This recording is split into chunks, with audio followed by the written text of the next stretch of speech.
Hello everyone, this is Guide to Everything, and in today's video I'll show you on how you can reset your Cox Wi-Fi box. Basically, it's really simple to reset this. The first thing that you want to do is to head over to your Wi-Fi box, and from there you will be able to see this small button. You need to use something like a paper clip in order to reset your Wi-Fi box, but take note that this will reset your username and your Wi-Fi. So it's really necessary to keep that in mind. Now, the step-by-step instruction is going to, of course, locating the small reset button on the back of our device. And then you want to hold click this for a couple of seconds, around 10 to 30 seconds.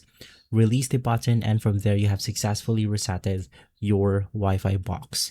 Now, the second option, if this didn't work or if your Wi-Fi box didn't have this feature, is to use the power cycle or the reboot method.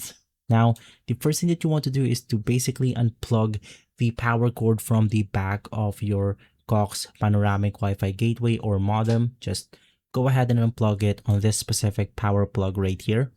And then from there, you have to wait for at least 60 seconds. Now, this will basically drains out all of the electricity on the Wi-Fi box itself. Now, it's recommended to wait at least 10 minutes for some fiber gateways to fully register. From there, you then want to plug the power back on and wait for around 5 to 10 minutes for the lights to stabilize. Now, as a last option, we can also reset our Wi-Fi box on the mobile application. So it's really simple. Just open up the Cox application and log in from there. Go to the services section and then tap internet. Right after, you have to select the reset modem and you should be good to go.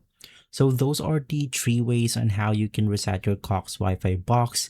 Basically, this video has been helpful, and if it is, leave a like, subscribe, and follow Guide to Everything for more videos like this. And as always, thanks for watching.